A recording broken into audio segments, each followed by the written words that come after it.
need. And in today's economy, we always need some advice on how to structure our finances, how to set our budget straight, how to make sure our finances are in order. And today we have a lovely and amazing friend of mine, and we are going to discuss this.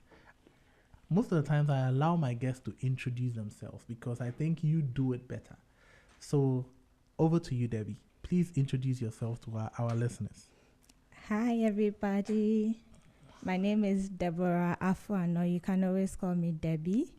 I'm a chartered accountant by profession, and I'm very enthusiastic about personal finance, financial literacy. So, that's why I'm here today.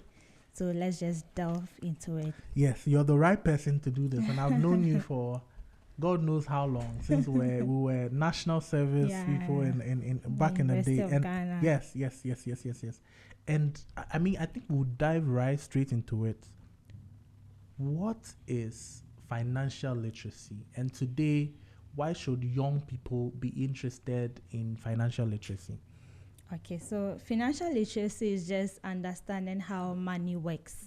Yes, so when it comes to how money works, we are talking about earning money, we are talking about saving money, we are talking about investing money, we are talking about growing money and protecting money. So you want to understand how money works, so you make it work for you instead of working against you. Yeah, so that's just basically, if you want a very basic definition of financial literacy. Wow, That's it. I like the phrase you use, for money to work for you, Yes. either than money working against Exactly. you. How does money work against you? Can money work against you? Money can actually work against you. If you don't know how money works, you may mishandle money, you may mismanage money, and whatever you do not manage well, at the end of the day, it's going to work against you in the long run. Wow, that's really eye-opening. And as young people, I think most of the time we allow money to work against us because of our desires and our needs. So this conversation is very important. To your best of knowledge, why should young people take financial literacy seriously? It's just like asking, why should young people take money serious? Money matters serious. Would say we have a saying in our local parlance that Sikaye Moja. Sikaye Moja. So, if money is blood, and blood is essential for you to live, then money is essential for everybody, whether young or old. So the earlier you learn to make it work for you, the better for everyone. So that's why it's very essential that young people we don't just wait till when we are older, but when we are young, we understand how it works, so it works for us in the long run as well. Amazing. So I always like to put this in perspective that we are young people, we've started earning. For instance, I finished national service, I start making some income. What should I do? Where should I start from? I want to invest, or I want to save. I want to do something with my money, but I'm not quite sure how to go about it. I'm young. I don't have a 10,000 CD account. I just started earning something small. Where should I start from? What should I do? Well, so when it comes to starting as a young person, the first thing is to understand how money works and how you can grow money, how you can spend money, how you can save money, how you can invest money. So conversations like this are like very, very important, because if you don't know how money works and then you just say, oh, okay, you have the wish of, I want to make money one day, I want to be a rich person. Everybody has that wish, but then you want to ask yourself, is it everybody that actually realizes that wish in their life?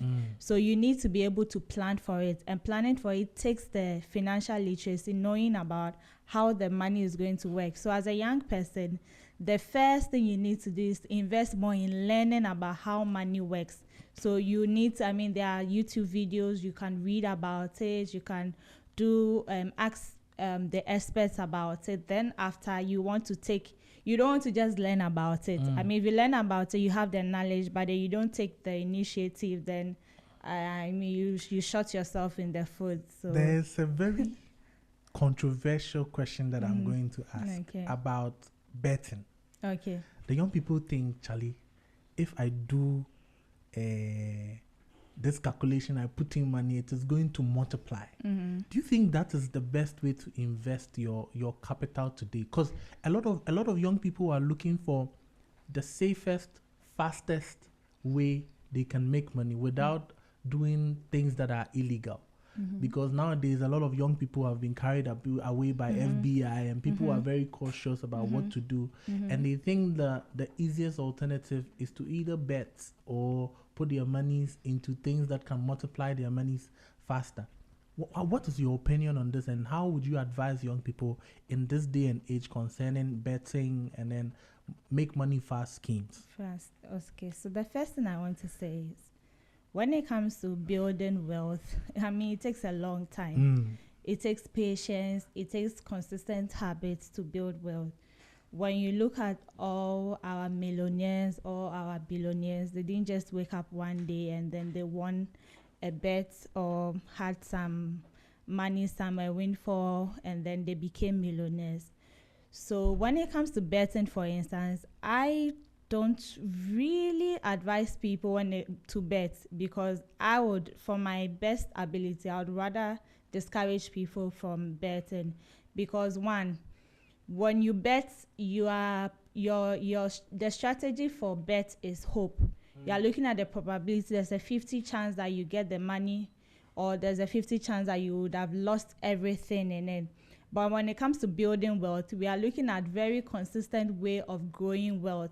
So if all at the back of your mind, you want to make money sharp, you want to make money quick, you can try the betting, but then you get the money, and then most times people can't even use the money for anything substantial in their life. So once they bet, they get the money, a huge sum of money, the money just flashes away. Then they need to look for money again to bet, and then the cycle becomes a cycle.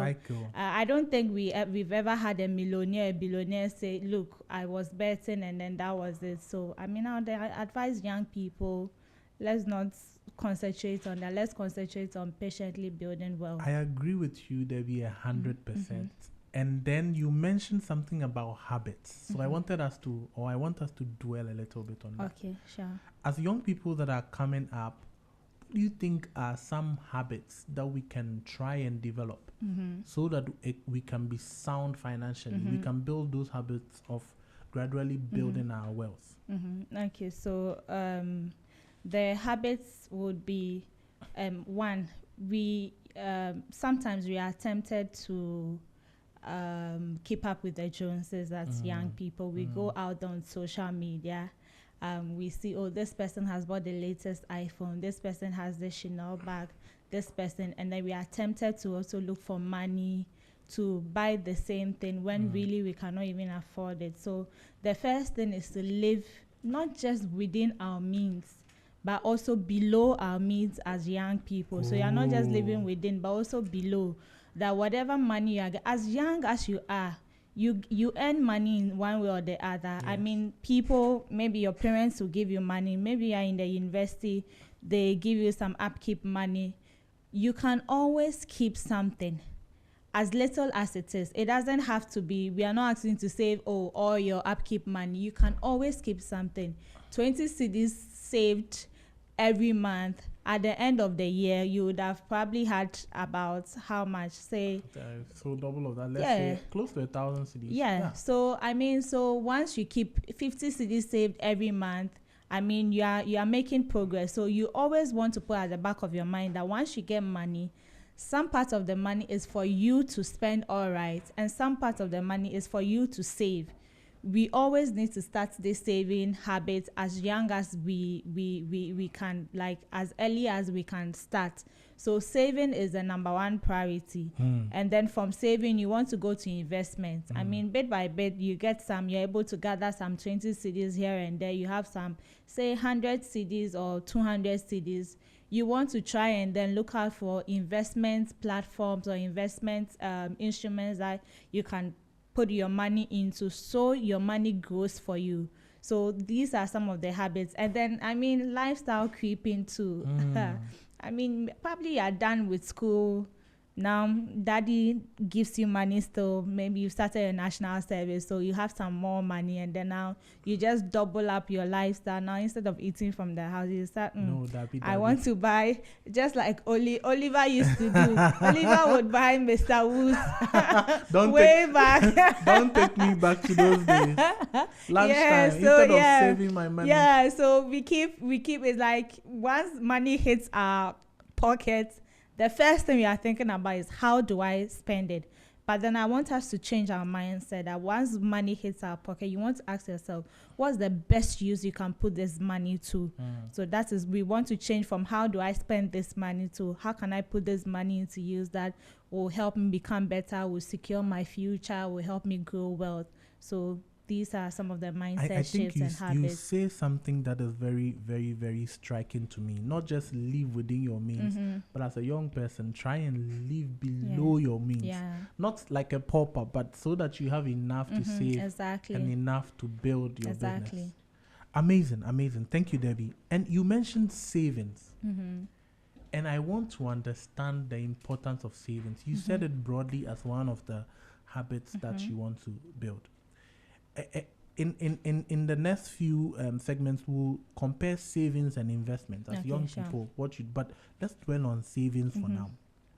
How do I save? I mean, I know it's putting money aside, but how do I practically build the habit of saving? Should I save all of my money? Should I save 20% of it? Should I save? How should I approach saving as a young person? So that's a very good question. So, sometimes when it comes to questions like this, people have the tendency to give a very generic answer. Oh, as a young person, you need to save this amount of money or this percentage. But the first thing I need you as a young person to do is know yourself. You know your circumstance. You know what your dreams are. You know your goals, especially your goals, where you are going. You can have, let's say, young person A. This person probably lives with a mom and dad. They are well-to-do. At the end of the day, they support this person with some money. And this young person B, you are probably by yourself. At the end of the month, you even have to try and then give back home something, send back home something. So at the end of the day, if I said, okay, as a young person, just save 50%, I wouldn't be fair to you because this other person who lives with their parents, they have their food catered for. They would be able to save enough, probably higher percentages.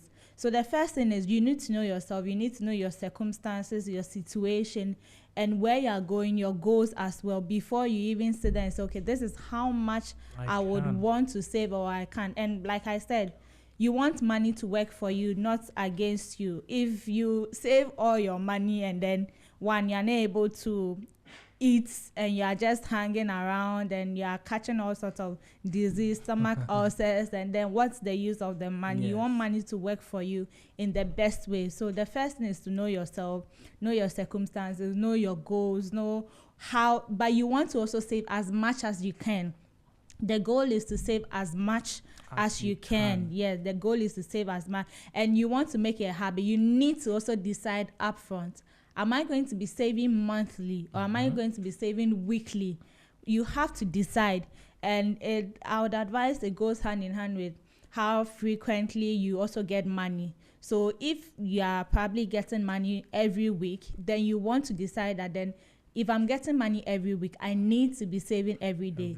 If you are getting money every day, then you need to decide I'm be saving every day. If it's every week, I'll save every week. If it's every month, you are probably paid national service allowance. You want to decide, okay, once the money comes in, I'm paying this. So you need to decide upfront the frequency of you saving too, and then it has to match with what is coming in as well. And then once you decide on it, when it comes sharp, it needs to go.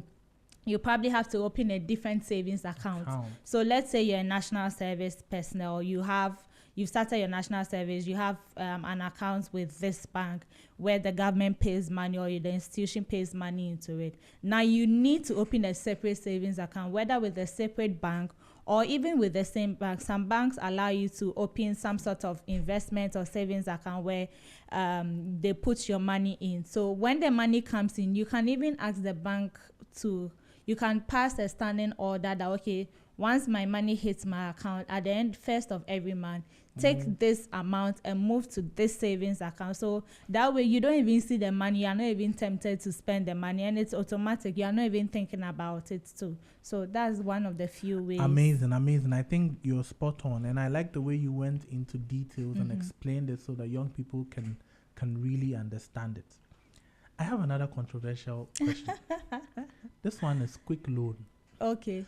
So I understand that everybody needs some debt financing at some point. Sometimes you don't have a lot of money. I read a sad story yesterday about a young person somewhere, not in Accra, and an older man gave him his phone to buy credit, and went to check the old man's account and saw that there was money in, and transferred 3,000 to his account. Wow. And his justification was that he was using that money to pay off a quick loan, so that he will borrow another 3,000 and then send back to the man. And the youth and young people today are falling into this trap where they are always in debt. What do you think about this? How should young people position themselves so that they are not falling into this debt traps consistently? Yes. Okay, so before I continue, I think you had made mention that sometimes we need money, and everybody at some point. I want us to shift our mind from that. You really don't need debt unless you really need it. I don't know if I'm making sense. Please explain to us so that we understand. When it comes to debt, you as much as possible, you want to avoid it within your means, within your power, as much as you can. You want to avoid it in any way. And even if you should take debt, it will probably money. You need money probably to do something. You want to probably rather borrow from your family, where you are taking a 0 interest rated debt, because the goal is one, you want to avoid it as much as possible. So even if you need to, then you want to also make sure that it's 0 rated as much as possible. So that's the first thing you want to put in your mindset. Sometimes if you don't take care, we get carried away with this whole debt, especially the quick loan. It's not, it's there to help us, but then if we don't use it properly, it would come against us in the long run, because you feel, okay, my money, I'm done with my money for the month. I need some extra money to survive.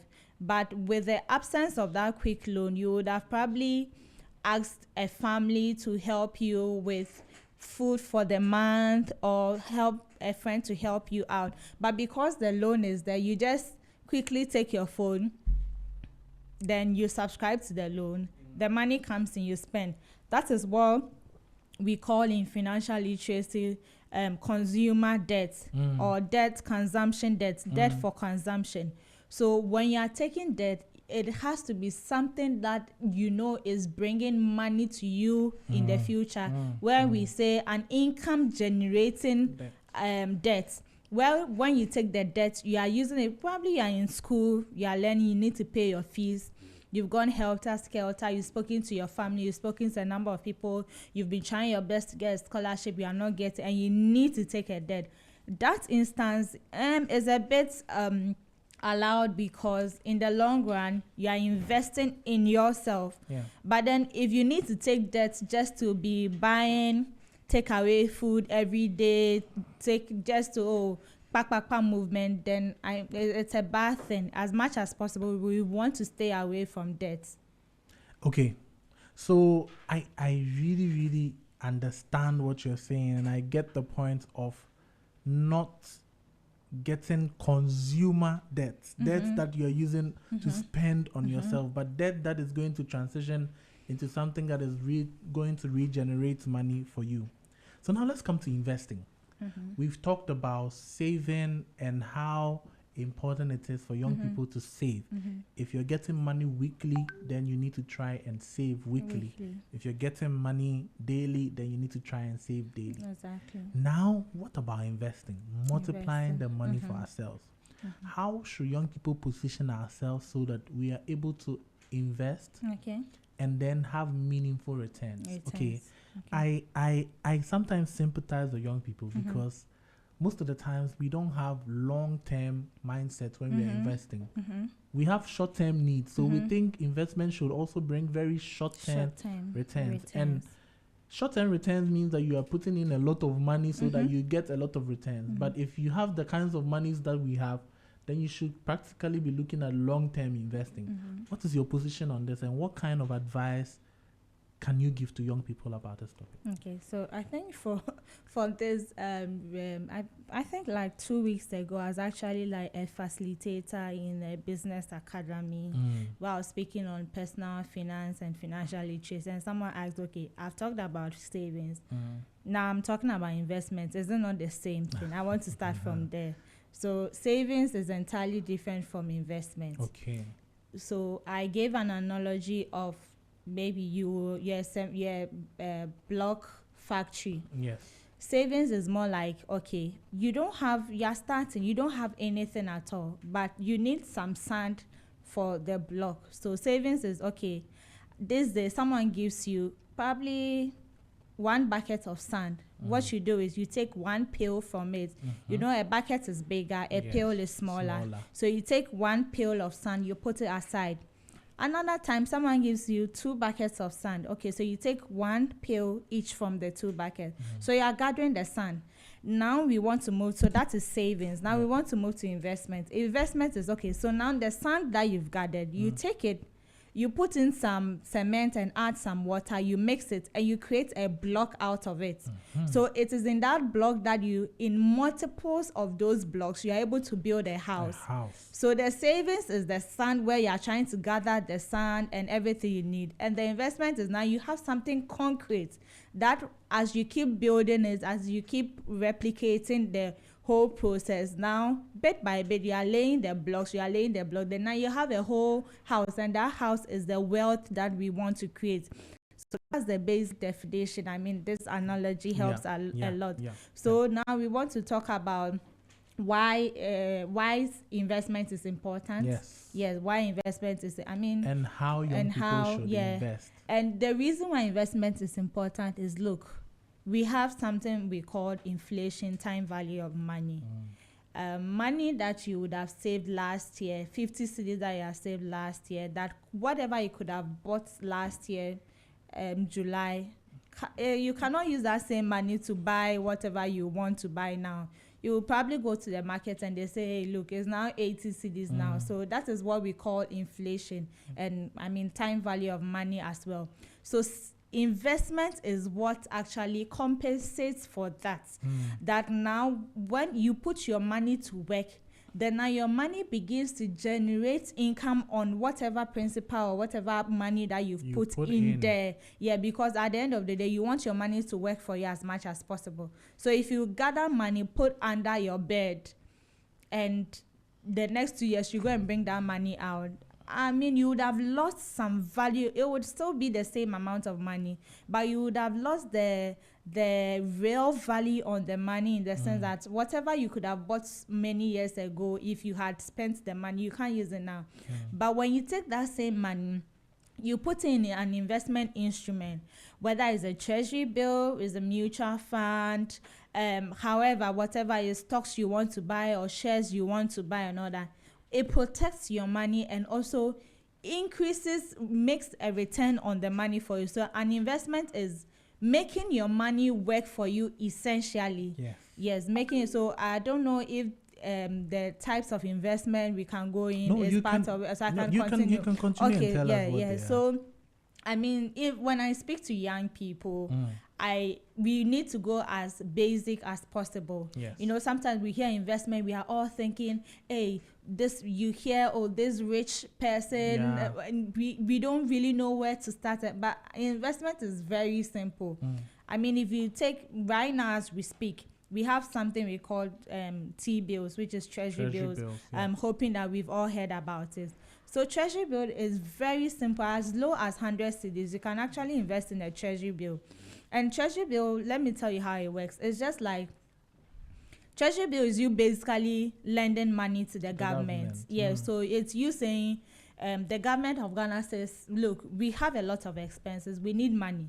We need someone to lend us money. Then you're like, oh, okay, then I'll give you 100 cedis or I'll give you 200 cedis. At the end of the day, let's agree on an interest rate. You give me this percentage of interest rate on my treasury bill. So at the end of the period, government of Ghana comes by, okay, this is what you gave us. Now we are giving you back the 100 cedis plus the interest we agreed on. Yes. So, I mean, if you are here and who wouldn't say, oh, I want government of Ghana to owe me? Yes, yes. So that's basic. That's a treasury bill. For a treasury bill, we have the 91 days, which is like 3 months treasury bill. We have the 182 days treasury bill, and then we have the 365 days treasury bill, which can also be termed as a treasury note. Yes, so a treasury note. So how it works is now, whenever you go to the bank, you say, look, I want to invest in a treasury bill, whether it's a 91 day, which is 3 months, 182 days, which is 6 months or half a year. Whatever interest rate you have on it is calculated on an annual basis. So if we are saying, the government of Ghana is saying, okay, 91 days treasury bill attracts an interest of, so I think I'm not so clear, but it's around, say, 5% thereabout. That 5% is an annual rate. It's not just for the 3 months we are talking about. Okay. So it's the whole annual rate. So you want to calculate. Now, if you want for the 3 months, you will have to divide the 5% or the 6% by 12. And whatever percentage you multiply by the 3 or by the 6 or by the whole 12 years that you have. Okay. So that's how a T-bill works. Wow. Now, we have something we also called a mutual fund. Okay. So let me explain. A mutual fund is just like, okay, I have some money there. Oliver has some money there. Yes. Abner also has some money there. Then now we bring all these monies that we give to maybe Kwabna. Kwabna is more of an investment person. He knows all the investment tricks, and he went to school to study actually investment analysis and all that. So Kwabna takes all these money and Kwabna says, okay, look, Amma has bought 100 cedis. Oliver has bought 200 cedis. Kweku has bought this amount. I'm putting it together. Part of this money, I would invest in shares or stocks. I would invest in ETFs. I would also probably invest in new businesses. Then at the end of the day, when I get a return, I return the return to Oliver, myself, and Abner, and every other person that has. So a mutual fund is more like a collective investment where we are pulling monies together, but you don't even know the people you are pulling the money with. Yes. So you need to trust whatever investment platform you are working with. And we have example, we have like the SIMS, which is the Stanbic Investment Management. I don't know what the other S stands for. So we have a number of mutual funds. Probably after the show, you can always reach out to me, and then I'll take you through that. No, Debbie, I think that is very, very important. But before we move on, I know you also do this advocacy for young people, and you train. Maybe tell us a little bit about that so that we also know your portfolio. We did a short introduction. So what kind of work you do, what sector you work in, a little bit before we can move on. Okay. So like I said, I'm a chartered accountant by profession. I actually work in the oil and gas industry here in Ghana. Money. You have plenty money. Please don't let my boss see this. So I work in the oil and gas industry, and apart from my work, my career, faith is actually a big area in my life. So I'm also a youth ministry leader, where we are not just looking at, when it comes to the church, sometimes we separate the church from like life itself. So but then I feel like when you need to develop people, development takes a holistic approach. I agree. So we are developing people, not just the spiritual development. But we look at the spiritual development, we are looking at intellectual development, we are looking at various aspects. So that's where I'm also passionate about, that young people are not just probably, okay, it's my career, or it's just this church person, and then I'm not going out there to develop. I want to make sure that as much as possible, I'm able to help people also have a holistic development where you are able to also harness your potentials and the goal is to become the best of yourself. Yes. And to achieve all that you can achieve here on earth. Wow. So my personal goal is to become the best of myself. Wow. So whatever will make me the best of me, whether spiritual, intellectual, learning how to communicate, learn emotional intelligence, whatever it is, look, you see me there. So that's what also transcends to the work that I do. Yeah. So I'm very passionate. You're doing amazing. You're doing thank amazing you. with that. So young people out there, if you need someone to coach you, you can find Debbie on LinkedIn. I mean, she's very active there. You can find her, and then you can find the programs that she does, and then you can enroll on them. I have 2 questions, and then we end the conversation. Sure. The first one is on online scams. Okay. I've seen a lot of, even I have fallen victim to one of them. Sorry about that. Oh, I'm telling you. So how should young people position themselves so that they don't fall victim to financial scams that are online nowadays, because people fall into that a lot? And then we'll come and give your last message to young people, and then we can end the show. I'm sorry about that. No, that's fine. That's fine. I mean, so as a young person, the base rule I'll give is whatever you don't really understand, don't put your money in there. Okay. So whatever, if someone is asking you, look, bring money, you need to understand, okay, if I'm bringing money into this thing, what are they selling? Because for you to create money, you need to be producing something. So we don't just create money in an open space, or we create money by producing, whether it's service you are rendering, it's a product you have, or you are helping somebody, however it is, you need to understand what are these people producing. Other than that, you fall victim to Ponzi schemes. They are not selling anything. It's just the more people you are bringing, the more money comes. They are multiplying. So at the end of the day, when it collapses, those at the top would have gained a whole lot of money, and those who just entered would have lost their money. So you want to understand, what are these people? What is their business? What are they producing? What kind of service are they into?